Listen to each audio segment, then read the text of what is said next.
everybody, welcome to Melbourne CocoaHeads 171? 171? Yep. It's already the last CocoaHeads of the year, which is, yeah, I don't even know what time is anymore. It feels like just a few weeks ago we were doing like WWDC planning and everything else, but hey, we're here in November. Let's crack on so we don't have to stay here too late. So in the spirit of reconciliation, Melbourne CocoaHeads would like to acknowledge the traditional custodians of country throughout Australia and their connections to land, sea and community. We'd also like to pay our respects to their elders, past, present and emerging. Next slide button. Tonight we have two great talks. Andrew is up first. He's going to talk to us about healthy conflict. And then we've got a talk about Xcode Cloud, which is awesome. I haven't played with Xcode Cloud yet, so looking forward to that.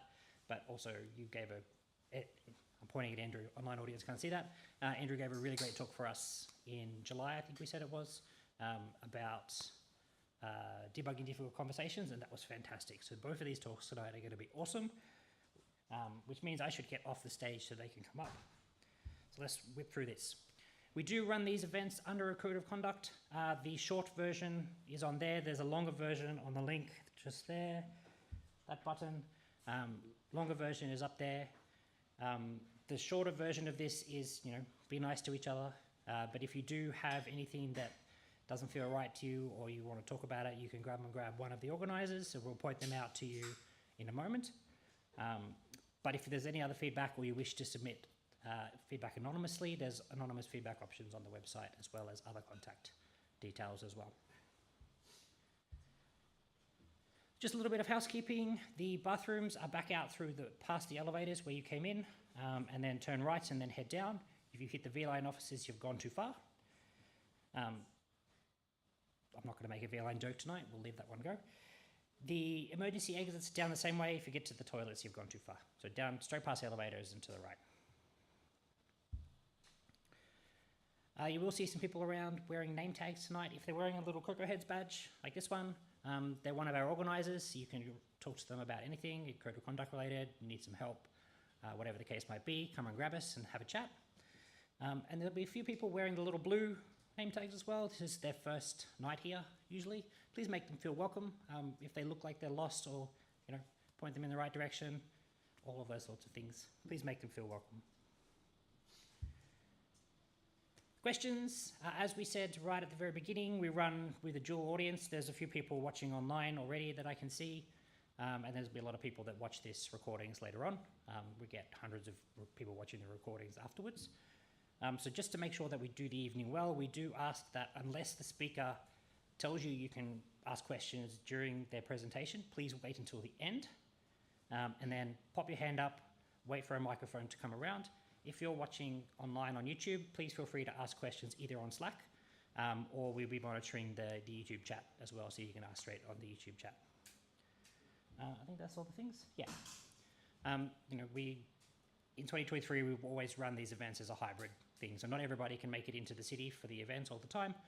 So we just want to make sure that if you are watching from home, you can participate as well. So if you do ask those questions online, I will keep an eye on the feeds, and I can ask those questions on your behalf. But we can't put these events on without our sponsors. They're indispensable. So our gold sponsor for this year is Itty Bitty Apps. Give you a round of applause for Itty Bitty Apps. They provide this venue, as well as help chip in for the beer and the pizza. Well, they provide the beer actually as well. They chip in for the pizza. But yeah, we've had Itty Bitty as a sponsor since, it's like 15 years now, if not more. They've been supporting the community this whole time, so do keep them in mind. Our other sponsor is Blue, who we've also had a long relationship with, so give a round of applause to them. As we said, these events aren't free. They do cost in time and money and things like that, and the support of our sponsors is able to help us get through it and get it done. Some other CocoaHeads events. This is not just the presentation night that we run monthly. There is also a combined hack night that we run in conjunction with GDG, the Android chapter, GDG Melbourne and Flutter Melbourne as well. That's on next week on Wednesday night. Hopefully I got the dates right. I think the date's right. Yeah, next week on Wednesday night, same here in the same venue. We have some round tables out, and then everybody, there's It's an alcohol-free event, so please feel free to bring family and friends and everybody else. But bring laptops, bring a question, bring challenges, bring whatever you like. It's intended to be a fun evening of hacking away on various projects and socializing as well. We do also have a dedicated social night on the end of the month. It's the last Tuesday of the month, which means with a 5 Tuesday month. Should be. It's on the 29th. That's at Fad Gallery in Chinatown. But keep an eye on Slack for details of this one. But again, same thing. It's just intended to be a very casual social event where we can all catch up, talk shop, all that sort of stuff. Some other groups you might be interested in. We have a close relationship with Sydney CocoaHeads. We actually share a Slack. Our Slack instance is shared with all of CocoaHeads in Australia and New Zealand, which is really cool. But we also, as we say, we run events in conjunction with GDG. So if you're interested in the Android or the Flutter side of mobile development, check them out. How to find us. I've mentioned the Slack channel a few times tonight already. You can grab the QR code there for that. Because we share Slack with other CocoaHeads groups around Australia and New Zealand, there is a dedicated Melbourne channel, and you'll find a bunch of channels with the Melbourne prefix on them. For our event tonight is the Melbourne Meetup channel, so if you do have any questions, please ask them there. And we do most of our social comms on Mastodon. We're not on X anymore. I think that's about right. You can find links to past videos, the code of conduct, Slack invites, all that sort of stuff on our website, melbournecocoaheads.com. As mentioned, there are a bunch of Slack channels on Slack. It's not just Melbourne, it's all of Australia and New Zealand. But if you want to talk about tonight's events, it's the Melbourne Meetup channel. If you want to help provide extra hands for running these events, because we do need all the help we can get, because it is quite intensive, there's the Melbourne Volunteers channel. And then if you're looking for work, there's jobs. If you're interested in talking anywhere in Australia and New Zealand, there's a speakers channel. And then there is topic-specific channels like Swift and Swift UI and AppKit and a few other things like that floating around. All right, that's the end of my introduction. I can now get out of the way and we'll let Andrew come up. Want to come up and plug in? As I mentioned before, come on, plug in. I can talk over here. As I mentioned before, I stuck one down there, Andrew. Andrew gave a talk about difficult conversations, debugging difficult conversations in July, which I've now heard twice, and I've loved it both times. Yeah, I got so much out of the second one now that I've had a chance to process and think about it. So I'd recommend the same again with tonight's talk. Have a think about it, and then probably watch it again back on the replay as well. But thank you very much. Cool. Thank you.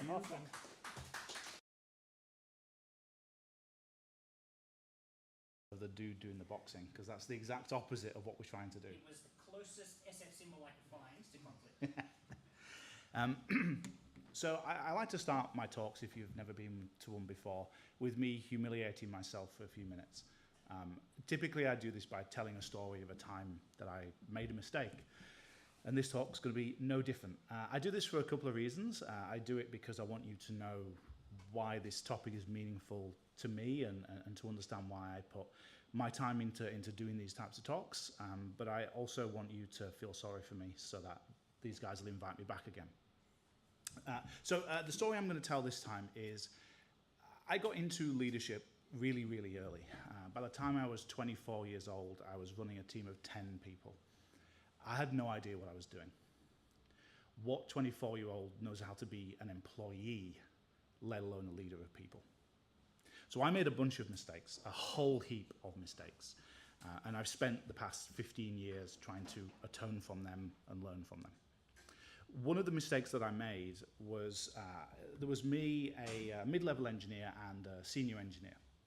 We were having an architectural discussion. We were trying to decide what route to take in terms of how we built this particular piece of functionality.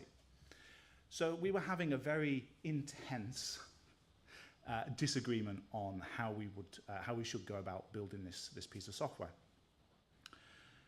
I felt that this was a productive discussion. I felt like we were really getting into it, and we were really getting to the bottom of how we should build this piece of functionality. But I also noticed that the mid-level engineer was being very quiet during this heated debate. And I thought, okay, this is a perfect opportunity for me to talk to this person about assertiveness and how to engage in a debate like this. What I didn't say in the start of this was me and the senior were men and the mid was a woman. And what I hadn't realized I was doing in that moment was reinforcing a gender stereotype, which is that women should be more assertive, just like men, in inverted commas. And so I look back, I can feel it, literally I can feel it right now. Every time I tell this story, I feel this shiver go down my spine of the mistake that I made that day. Because I thought we were in a healthy conflict. The senior and I were going at it, we were talking to each other, we were debating, but we were not in a healthy conflict. We were in an unhealthy conflict. Because whether it's a healthy conflict or an unhealthy conflict depends not on what you think, but what on the other person thinks. You can think you're in a healthy conflict and actually be in an unhealthy conflict. So that's why I did this talk, is because I like to tie these things into mistakes I've made in the past, and that was one that still haunts me to this day, and me talking about it is my catharsis of trying to get over it. So this is what we're going to do. We're going to talk about unhealthy and healthy conflict, the difference between the two, and we're going to discuss the benefits of healthy conflict. Why do we actually want healthy conflict? You know, at first glance you might go, okay, let's just never have conflict then. But there's actually benefits in conflict, done well. And then we can go through the how do we make sure that healthy conflict is the conflict that arises and not unhealthy conflict. And we'll end with some Q&A at the end. So you're probably wondering, who is this person? Box said I've been here before. For those of you who haven't seen one of my talks before, I'm Andrew. I'm a long-term father of a flock of chucks, or as we call them in England, chickens, and short-term father of a flock of children, or as we call them in England, financial burdens. And I love traveling the world. It gets funnier the fourth time, doesn't it? I love traveling the world. I love seeing everything, and that's how I find myself in Australia, is because I can't stay in one place for too long. I had a goal pre-COVID to visit 2 new countries every year. I did it every year from 21 to just before COVID. I say that in Australia and everybody goes, wow. Say that to a European audience and they go, oh, so you drove in a circle then? Because in Europe, everything's so close together. Literally, you can just do this big loop and visit like 10 countries. This year, I'm back on track. I have visited 4 new countries this year already. So I'm trying to make up for lost time. From a professional point of view, I've been an engineer pretty much my entire life, almost. I learned to code when I was 8 years old. My dad taught me. Building computers. Built my first computer when I was 13. I'm a nerd. I love being a nerd. It's awesome to be a nerd. But like I said, I've also been in leadership really, really early. Made all of these mistakes, and a realization I had about 5 years ago was that I didn't want other people to have to make the same mistakes that I made. And so I started teaching, training, and coaching people on being a better leader in technology, because it's an area we suck at. Again and again in our industry, we promote the longest tenure engineers into leadership positions and sit back and watch as they fail. That's what happened to me. And it's what happens again and again in our industry, and I didn't want to see that happen anymore. And so now what I do is I run a company called Tech Leaders Launchpad, where we focus on teaching, training, and coaching technology leaders to not be the bad leader that I was 15 years ago, and to be better. Okay, so question, I like to start these with questions. What is conflict? What can cause conflict? What are the things that can actually cause the thing we're talking about? These are a few things that I think of when I think of conflict. We talked about debating languages and frameworks. Should we build this new thing in Swift UI or not? That could be a conflict. Are we going to build it using CQRS, or are we going to build it using a REST or GraphQL endpoint? Are we going to build this thing ourselves, or are we going to use something pre-baked from AWS? These can all arise conflict. But there can also be other things that are more kind of intrinsic to the way we work, things like knowledge hoarding. If we talked about this earlier with the Scala example. If you've got a knowledge base that you believe is what makes you distinct and unique and is the reason you get paid, you can actually start holding that within an organization, and that can lead to conflict. Something else that can be done is ego driven code ownership. This is my code. I own this code and nobody else touches it. We've all seen that. I've definitely seen that. Another thing can be working styles. Whenever we have to talk to each other about something, do we do it asynchronously using Slack? Do we hop on Zoom? Do we have a phone call? You know, one of those weird things. This thing isn't just for browsing the internet, you know. I know, shocking. All of these things and the way that we work can lead to conflicts. But there's something that combines all of these together. There's an underlying thing in this, which is every single one of these has high investment and high impact. And what do I mean by those two things? Investment doesn't just have to mean financial investment. It can mean financial investment. If we take, for example, build or buy, that can be a high investment in the outcome of that. But it can also be emotional investment or ego investment, a sense of who you are. So, you know, if I'm somebody who believes, I went to a TDD workshop, so I apologize, I'm going to use TDD as an example of this. People who like TDD often are very big advocates of TDD. It's brilliant, but that is the case. And so often somebody will advocate for TDD and they've got a lot of emotional investment in that. But it could be the same with Swift UI. You know, somebody's like, this is the new thing, we should use it for everything. So emotional investment, but also impact.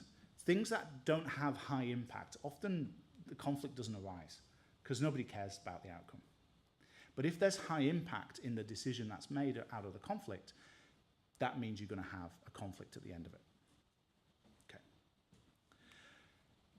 So I've talked about what conflict is. I've given you some examples of conflict. So what's the difference between a healthy conflict and an unhealthy conflict? Does anybody want to hazard a guess, and I'll repeat it for the live stream? Emotional investment? Yeah, I mean, you can still have emotional investment. You can still have emotional investment in a healthy conflict. Like, I can genuinely care about the outcome of what's happening, and feel like my personal investment is on the line, but it could still be a healthy conflict. Anybody else? Aggression. That's a great one. So what do you mean by aggression?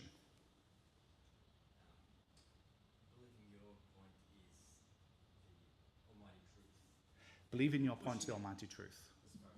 Pushing it as far as you can, yeah. So I guess physical aggression could be, pushing forward and if I went like this, that's an example of potentially aggressive. Yes?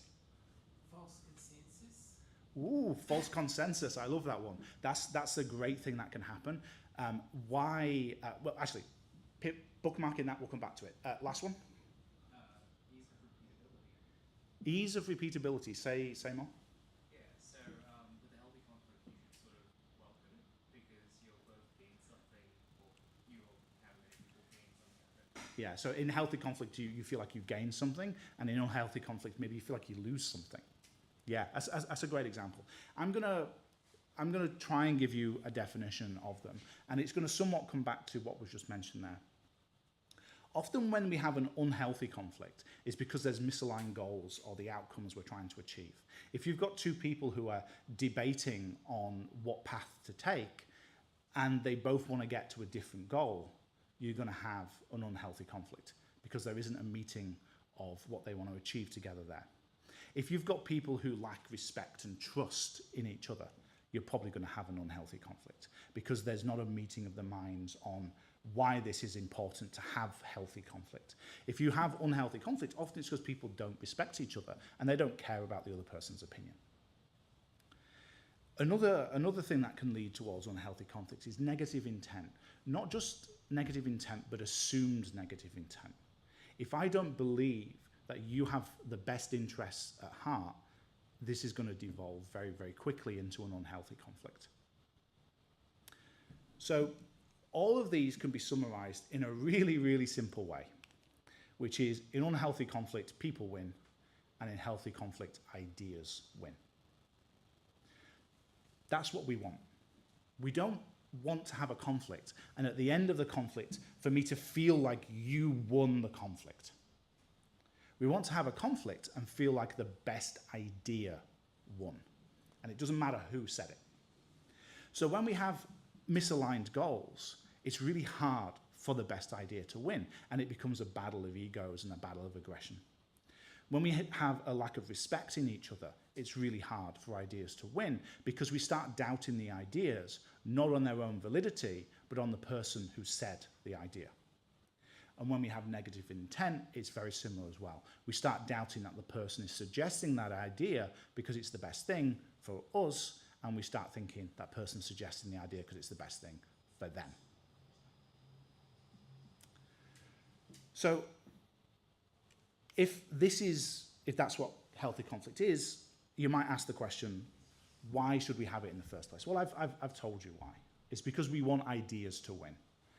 If we have conflict all the time and people win, it's never going to be the best kind of use of our time in debating things.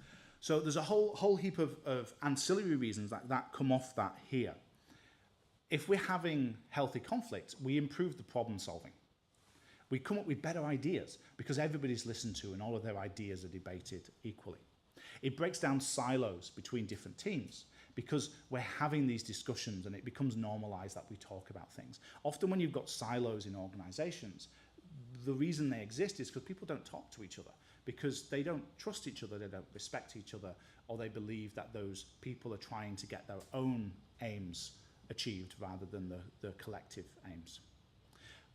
We don't have time to go through all of these. Does somebody want to pick one and I'll dive into it in more detail that looks particularly interesting to them, or they're curious why it's there? Go for it. Encourages accountability. Yeah, encourages accountability. So if you've got a situation where you've got an unhealthy conflict, what can often happen is the person who feels it's an unhealthy conflict feels a lack of connection with the decision that was made.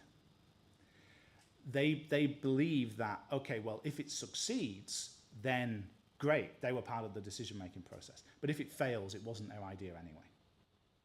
And so if you've got unhealthy conflict, people are not bought into the decision that's been made. And so they don't feel accountable for the outcomes of that decision. So we actually want healthy conflict, excuse me, we actually want healthy conflict because it means that everybody's brought along the decision-making process and everybody feels a part of that, which means everybody feels a part of the outcome and accountable for that outcome. Has anybody heard of the cognitive bias called the IKEA effect? This is great. This is awesome. I love this. The IKEA effect, what they basically did, the experiment they ran, was they got a bunch of people to build IKEA furniture. And then they asked them to value that furniture in terms of dollars. They then took those people out of the room. They took another bunch of people into the room. And they asked those people to value the furniture. So you had two lots of people. One that had built the furniture and valued it, and one who had just valued the furniture without building it. Every time they ran this experiment, the group that built the furniture and then valued it at 20% higher than the group that had not built it and valued it. This tells you something about who we are as humans, in that we disproportionately weight the value of the things in which we've been the creators of. So if we create something, we value it more highly than if we didn't create it. And you can use that cognitive bias in conflict. If you've got somebody that you're having a disagreement with, get them to be involved in the decision-making process, and then they will feel bought into that decision-making process. Anybody else got something they want to double-click on and go into? Yeah. I was going to say promotes learning. Promotes learning, yeah. So if we've got a place where everybody's encouraged to bring ideas to the table and that those ideas are valued and weighted equally irrespective of who brought it to the table, what you'll find is more introverted people, more junior people will bring more ideas to the table. And in bringing those ideas to the table, they're going to put research to come up with the best ideas. They're going to think through the process. If they feel like they bring an idea to the table and it gets dismissed out of hand because of who they are, they're not going to put the effort in the first place in coming up with a sensible idea. Last one before we move on. Yeah. Break down silos. Break down silos, brilliant. So what we've got there is if we have people who have unhealthy conflict all the time, it breeds silos. What we actually want is we want people to have conflicts and have debates. Because if you only have unhealthy conflict, what happens is those teams drift apart. They stop wanting to talk to each other. They stop wanting to communicate. You can see this really easily. If you're working in a company and people start using terms like, oh, this is what product management want, this is what design want. If they're saying that and they're not saying individual people's names, you've got a silo brewing there. Because product management doesn't want anything. Product management is a name on a piece of paper somewhere. It can't have a want, it can't have a desire. It's the humans that have wants and desires. And so if you're seeing that language, you've got these silos, and it's because people don't want to engage in debate. If you engage in healthy debate and you engage in having this discussion of ideas, then what you'll find is the language changes more to, oh, well, Jessica had this idea, Jennifer had that idea, Gordon had this idea. Because people don't mind talking about ideas in the same way. Cool. So how do you know if you're in an unhealthy conflict or a healthy conflict? Like we've talked about the end of it, ideas win versus people win. How do you tell in the moment whether you're in an unhealthy or a healthy conflict? The phrase I want you to think about is safe dialogue. Safe dialogue. These two words, and they're both as equally important as each other. Dialogue is pretty simple. Dialogue means more than one person talking. It's not a monologue. If you've got a monologue, it's not a healthy conflict. It's a lecture. And so you need dialogue in order to have a healthy conflict. Pretty obvious. The other one is a little bit more complex. Safe. What does safe mean? Well, psychologically safe is the biggest part of this. People feeling like they can bring their ideas to the table. People feeling like they're not in conflict in an unhealthy way. What does that mean? Well, when people feel unsafe, there's typically two styles of behavior they exhibit. It's either what I call withdrawing dialogue or forcing dialogue. You might have seen these referred to before as fight or flight or silence or violence. I don't like those terms. Those terms are too extreme for what occurs in workplaces. I hope you're not fighting and flighting in your workplace, but these get toned down to this idea of forcing dialogue and withdrawing dialogue.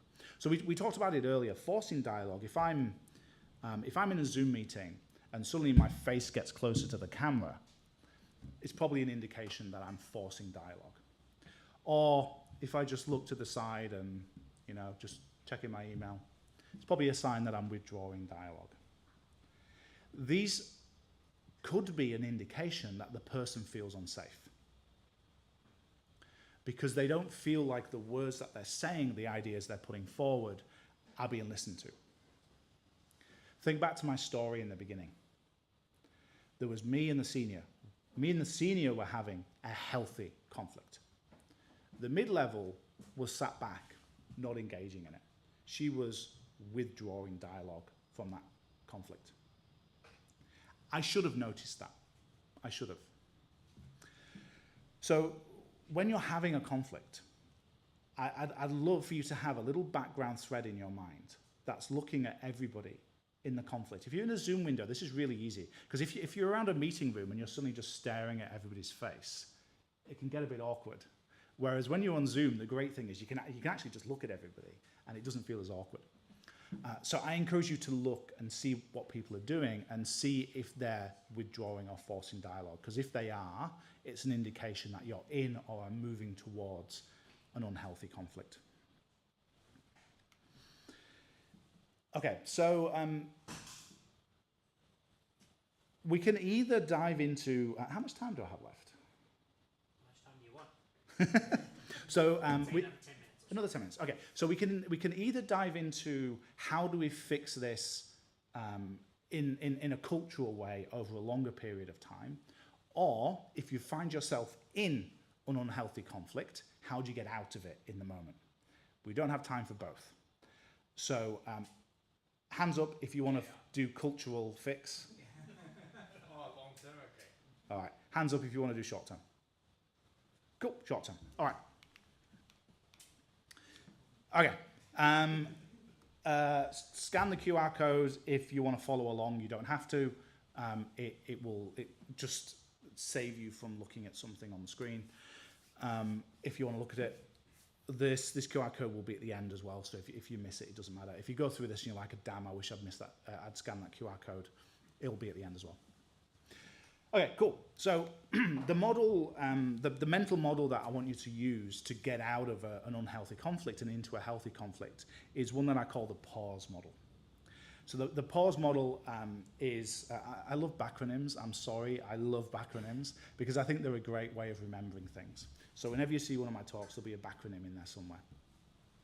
Does everybody know what a backronym is? I was just saying, what are you saying, backronym? Backronym, yeah. So a backronym is basically a forced acronym. So I said to myself, I wanted to use the word pause as my acronym, and then I broke my back for 6 hours working out how I could use pause as an acronym. It was really hard. Okay, so the process of going through and moving an unhealthy conflict to a healthy conflict starts with preparation. It starts with acknowledging that you're in an unhealthy conflict. This is what I didn't do in my story in the beginning. I didn't know I was in an unhealthy conflict. So you've got to actually accept that and say to yourself, I am in an unhealthy conflict. Then we've got to spend some time getting ourselves in the right mindset and gaining the courage to do this stuff. The talk that Bock referred to that I did in July on difficult conversations is great for this. Go back to it and watch it, because you can use it. You'll notice a lot of the words on this page are the same as the model that I used for difficult conversations. Because what is a conflict if not a difficult conversation? So here we're preparing ourselves, we're getting in the mindset, and we're gaining the courage and composure to do it. Because if we go into this without being composed, if we let our emotions override our logic, we're not going to be able to resolve this well. So the next step is to actively listen. Whenever we're having a conflict we want to resolve and move to a healthy conflict, the first thing we do is not talk. The first thing we do is listen. Because the other person's probably as frustrated as you are, if not more. The other person probably has something they want to say to you and get out. And your two choices here are just to go at each other or to take ownership and responsibility for the relationships in your life and shut your mouth and listen. I'd encourage the latter. So I always say the first thing is to ask that person, we have a conflict, tell me about your view of the conflict. Why do you think we have a conflict? How do you feel about it? Ask open-ended questions to that person.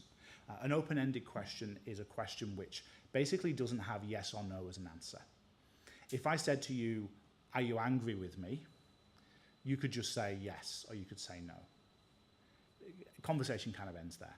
If I said, how do you feel? How did you feel when I said that? What did that make you think? What did that make you feel? That's an open-ended question, and that leads to a lot more debate and a lot more in-depth discussion. Listen to what they're saying, empathize with them, and respect their opinion. They may be wrong, they may be factually wrong, but their emotions are real, and we can't dismiss them, we have to respect them. Ask open-ended questions, understand, assume positive intent, assume that, most people don't go to work thinking, I'm going to make Andrew's life a misery today. Most people don't. 99.9% of humans are good people. The chance that you found the 0.1% that's an arsehole is possible but unlikely.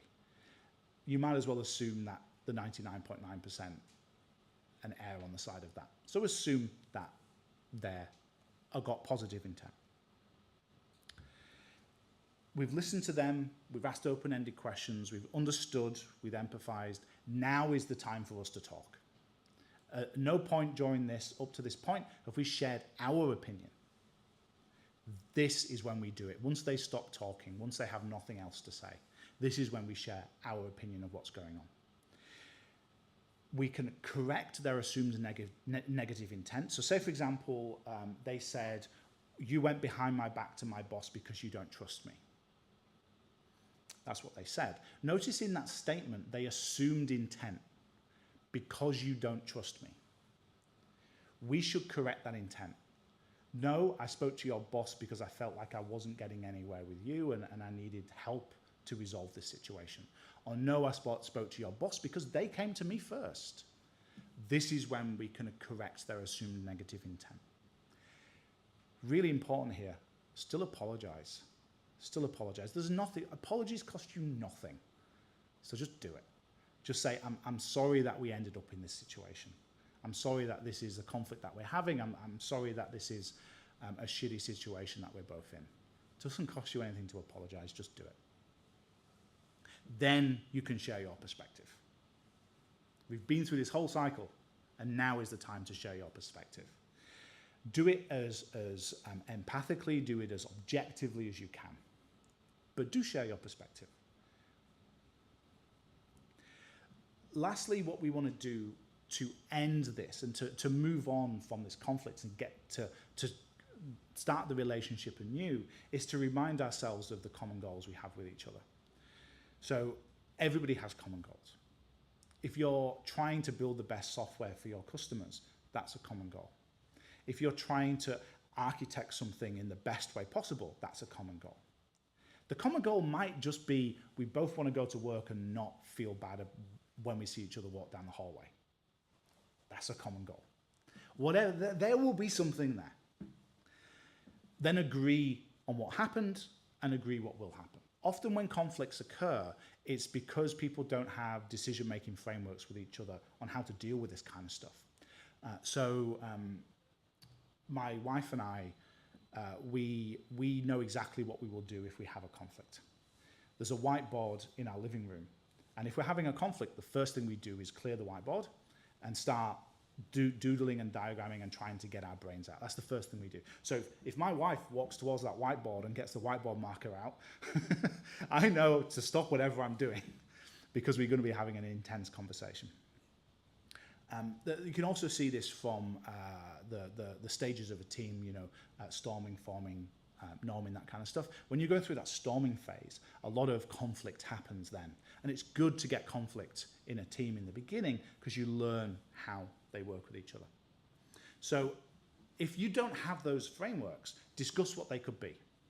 Say, next time we have a conflict with each other, the first thing we do is we go and have a coffee together.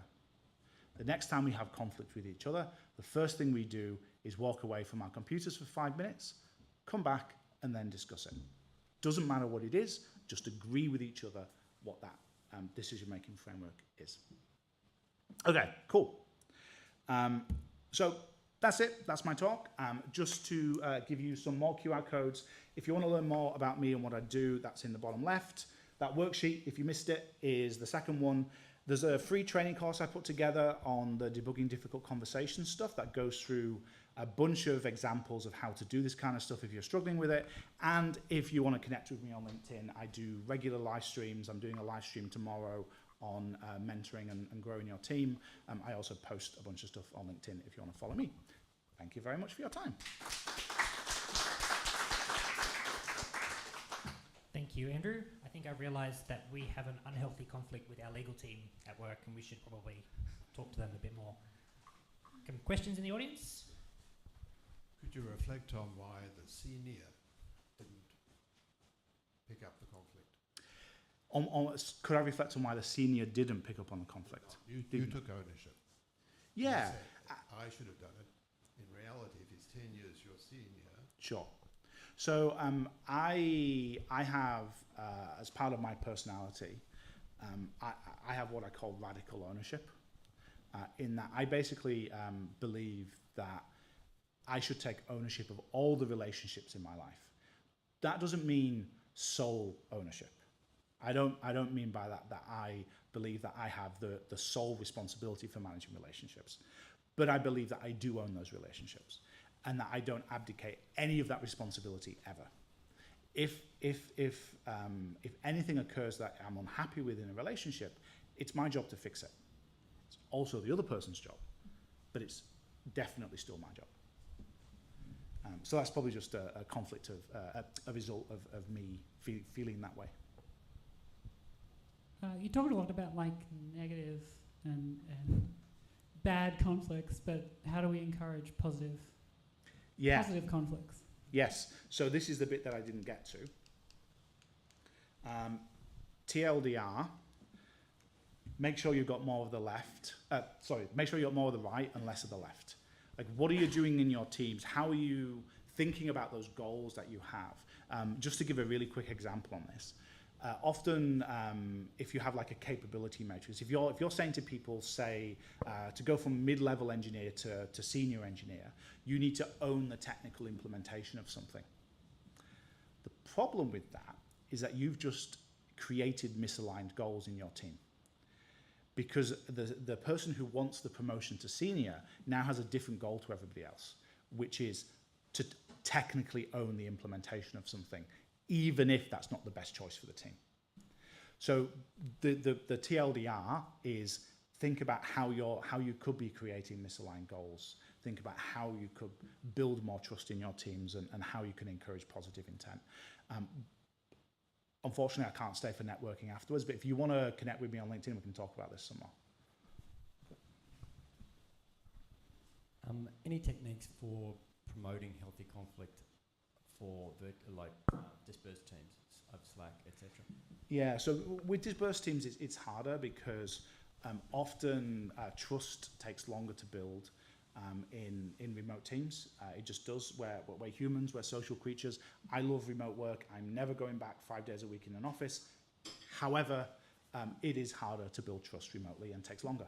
So often with remote teams, the issue with conflict is trust and respect. And so putting a focus on how you can do that, how can you build trust in those teams? How can you get them to spend non-transactional time together?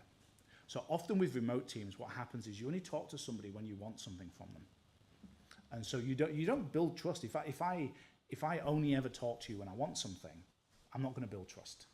How can you get your team to spend time together that is social? Not mandated fun time at 3 o'clock on a Friday. That doesn't work. But just any time that is not time when they're trying to get something out of each other. Cool. One last question. What advice would you have for an introverted person to participate in conflict and not let fear of people hating them win? Yeah. You won't believe this, but I'm an introvert. For somebody who stands up on a stage as his job, I'm an introvert. I'm going to crash after this. I'm going to go home and I'm going to go into what my wife calls my hole, which is my study, and I'm not going to leave for the rest of the evening because I've spent all of my social energy standing up on this stage. So I feel you. I'm an introvert and I struggle with this as well. I think recognizing in yourself that you don't need to be aggressive to resolve these conflicts. You don't need to be somebody who forces dialogue to resolve these things. But understanding that withdrawing dialogue is just as bad as forcing dialogue. And you know, the looking to other people to help is a good way of doing it. Even just trying to find that little bit of extroversion and confidence to just say the words, hey, I'm in an unhealthy conflict here. I need 5 minutes. Just find that little bit, recover, regroup, and then come back. I find that really powerful myself, to just leave the situation for 5 minutes and come back. It genuinely helps me massively. So try that. Cool. Right. Awesome, we'll wrap up there. Thank you very Great. much, Andrew. Thank you. James, you want to come up?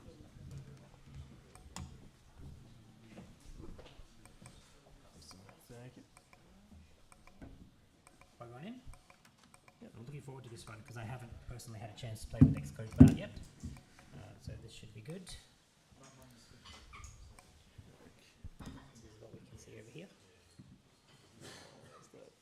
You good? Awesome. All right, give me. Good to go. Awesome. Hey everyone.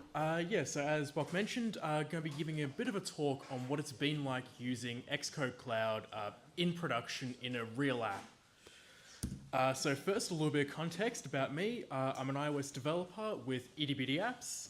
And for those who might not be aware, we're a consulting company, so that means we get placed on clients, and I'm currently out at Reese. Yes, the plumbing company, shockingly large tech team there.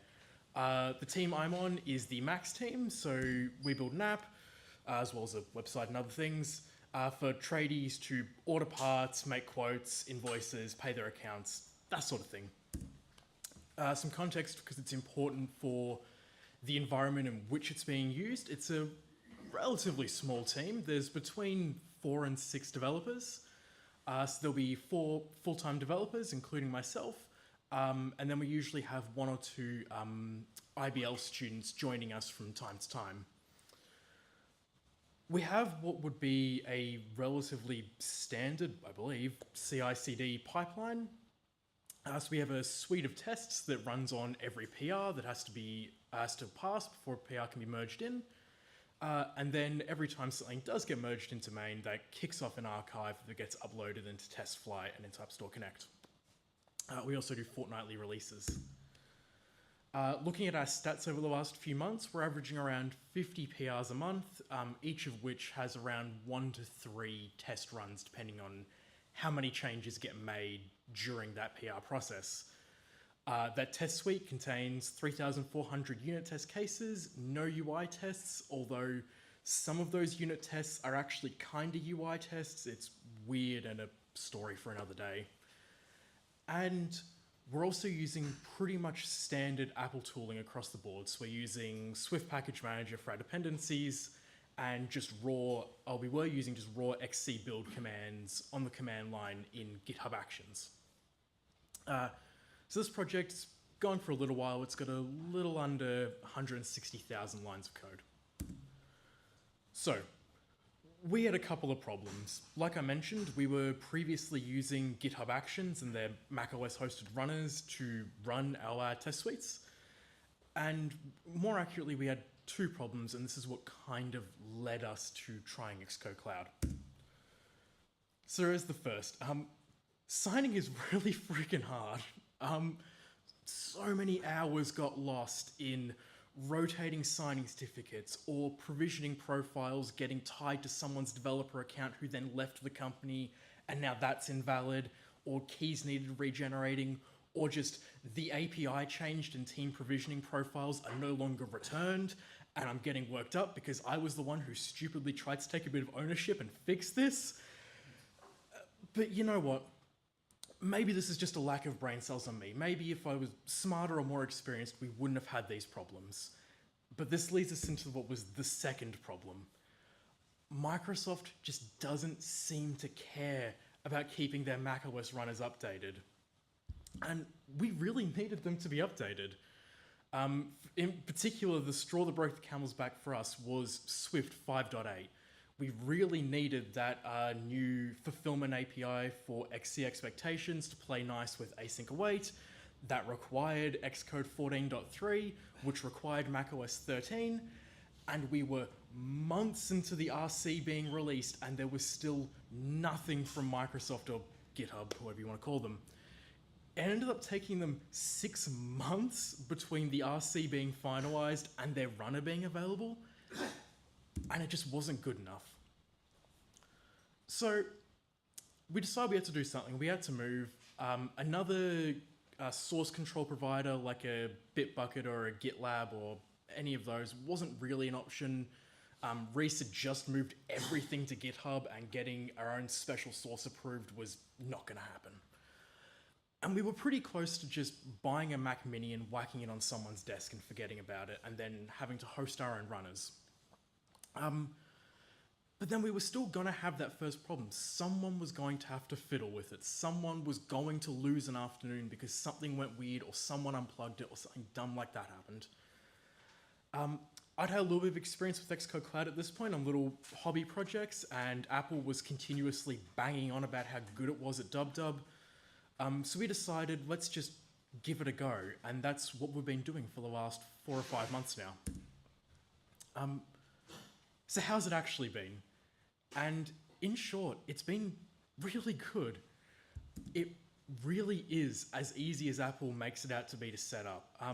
For a different project I worked on, I had to set up the same project on like 4 or 5 different CI providers because we were building a tool that worked across a bunch of them. So we needed instructions, we needed the same project to build the reference instructions for. And Xcode Cloud was by far the quickest and easiest to get up and running. And they actually have shockingly good documentation, especially by Apple standards. In our case, there's just a little GitHub integration you just install, give it an API key, and it just kind of works and just handles kicking off all the builds and all that stuff. And any build phases you have set up in your Xcode project just work. So we have things like project linting, Swift linting, there's a couple of other things that escape me right now, but anything that just happens in your standard local build practice now just happens on CI, no fussing about needed. And the best bit is you get automatic signing back. I have not had to think about or worry any of us with provisioning profiles or signing certificates in months, and it has been glorious.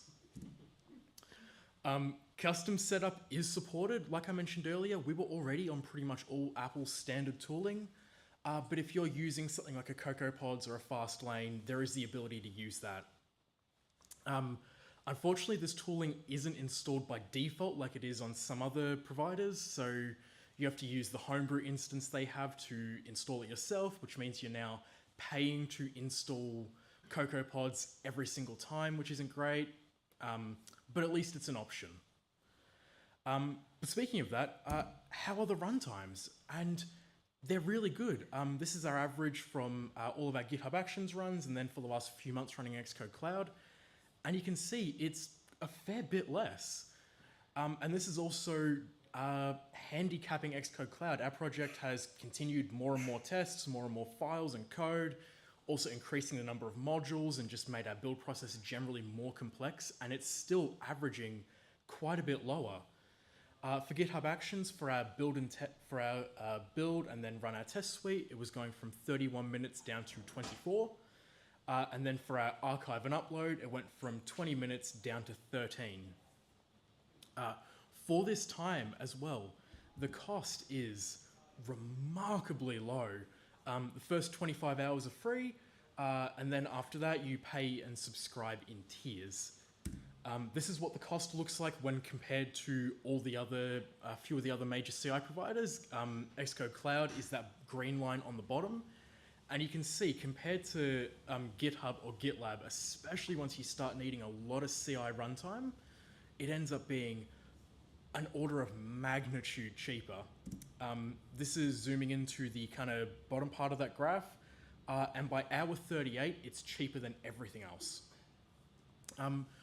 What it's effectively getting you is, this is what the graph would look like if you were just paying the Linux runner rate, because if you're not aware, GitHub Actions charges 10 times as much for their macOS runners as their Linux runners, and that ends up being about the cost of Xcode Cloud. So like I said, it is about an order of magnitude cheaper. So what does the day-to-day experience look like? So this is going to be kind of comparing to GitHub Actions, which is what we were using beforehand, but a lot of it's fairly similar to all the other major providers. So in your PR process, it looks exactly the same. You get your little checks that run at the bottom of your PR, and you get either your checks pass or your checks fail. For us, we have it. It alerts us. You can just set it up to ping a Slack channel or email you, or there's also a webhook as well to notify your team in any way you want. And again, this is something that just comes out of the box. You just give it an API key and just tell it ping this channel when you've done. No setup required. And then something that I really like is that you get your test reports directly in Xcode now. particularly with Xcode 15 and the new test reports and all the insights features, you now get that directly. So in the test report column, you just have a little extra little tab that hits cloud, and you can see any runs that are active for PRs that are open at the moment. Got a little video here of what that looks like. This is just running locally because I couldn't share the actual work one since it's got secrety work stuff. But you can see there's a list of your test runs. You can see you've got a failed instance here, and then you can just jump directly to the source code of what the test failure was. And of course, this was always possible to do. You could always get that XC result bundle out of your tool of choice. But not having to go switch context into Safari, download the thing, open it, it's clogging up your downloads folder. They're usually fairly big, so they take a little while to download. Just getting that directly there automatically is a really nice little side benefit. So problems, and nothing is perfect, but it's really not been much. One of the big major ones, major's overselling it, is that you get no ability to specify the test flight destination for what everything gets uploaded to. So you can have multiple targets in your project, but when you create an Xcode Cloud instance, that gets tied to a specific app, and then everything gets built tries to get uploaded to that. So for instance, we use Vexel to create a separate settings app that gets distributed to internal testers. And you need a separate Xcode Cloud instance for that because you can't say, upload the main app here, upload your settings app over here. There is no way to specify that. Billing is also done in tiers rather than per minute, unlike most of the other providers. So if you need 26 hours of runtime, you're now paying for 100. Given how much cheaper it is, you're still probably going to come out ahead, but it's a little annoying. And then also, it's no configuration as code. Everything has to be done through a GUI, so it's either done through Xcode itself or through the App Store Connect in the web interface. So there's no ability, you can't version things, you can't source control them, you can't check them in, you can't get them approved. There's kind of just somebody makes a change at some point. So, based on all that, would I do it again?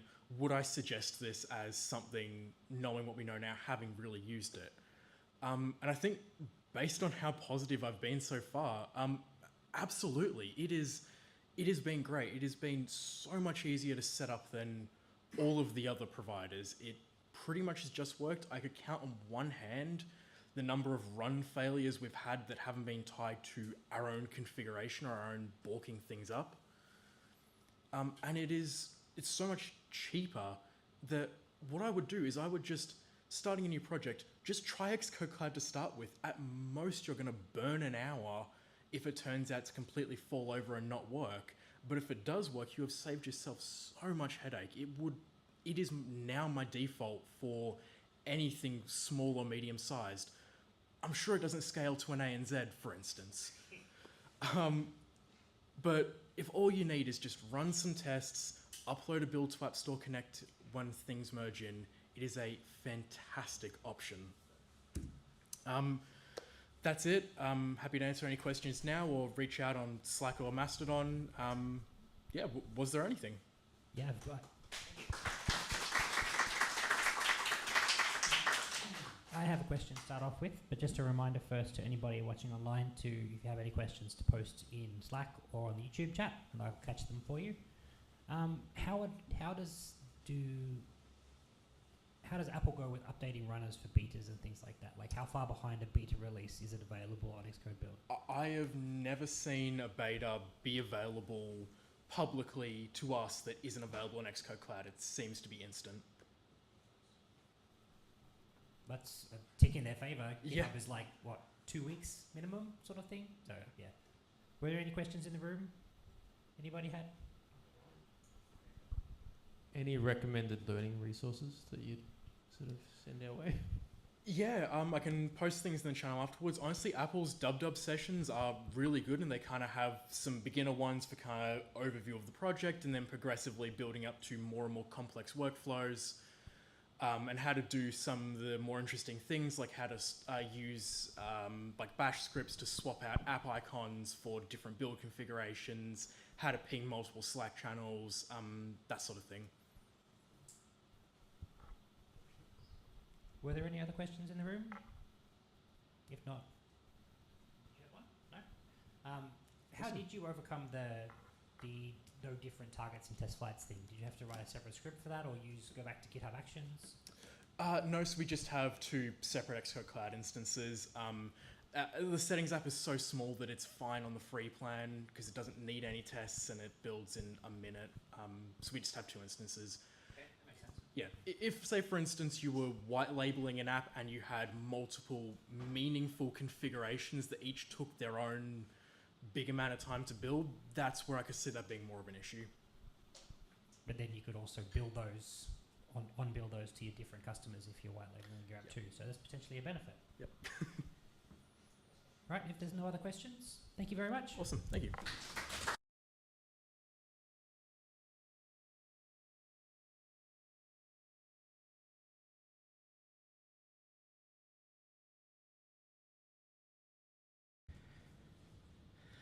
All right, thank you very much to our speakers. It looks like Andrew's nipped off already. He did say that he was only able to stay for the first half of today, so if you do have any questions for Andrew, he is on our Slack as well. You can just throw him some questions on there, or he had his LinkedIn details up there as well if you want to connect with him that way. And thank you to James for running us through Xcode Cloud. I haven't heard any real world feedback from it outside of the dub sessions, and you never know how seriously you can take the dub sessions. So it's good to see that it is actually not all smoke and mirrors and pretty keynote presentations. It does actually work. So thank you very much to both of you. Reminder that our next event is next week on Wednesday night, back here again in the Mentor Group offices for the Hack Night. It's all ages events held in conjunction with GDG. Come along if you want to hang out, work on some code. Even if you've never installed Xcode before, we're happy to help you work through that sort of thing as well. Or if you've got a really gnarly problem you can't solve, anything in between as well. The CocoaHeads Social Night is on at the end of the month, which is approaching far more rapidly than I would like it to be, on at Fad Gallery the last Tuesday of the month. A big thank you to our sponsors, to Itty Bitty Apps and to Baloo for their support for putting on this event, not only tonight but all throughout this year. As I mentioned, this is the last normal CocoaHeads meetup event that we have of the year. We don't have the details for the Christmas party finalized yet, but we'll post those on our normal channels like Slack, on Meetup, and on Mastodon when we do have those finalized. We usually run those in conjunction with GDG, so it's normally around this time of the month next year, like the 13th or 14th of December. But yeah, keep an eye out for those when we actually get to them. Big thank you to our sponsors. I think I said that. And that's it. We wrap up here tonight. Quite a few people will flow from here to a nearby venue, the Mitre Tavern up the road. If you've never been before, it's usually a great place to catch up and just, talk a little bit more about what we just went through, normal networking nights, follow the crowd on the way through. Otherwise, thank you very much for coming. There, I can still see that there are some pizza boxes at the back there. That's all going to go into the bin. If you do feel like taking a little snack with you for the road, please help yourself. Otherwise, yeah, it's going to the trash. Thank you very much, and we'll see you for Hack Night next week or the normal event next month. Christmas party next month.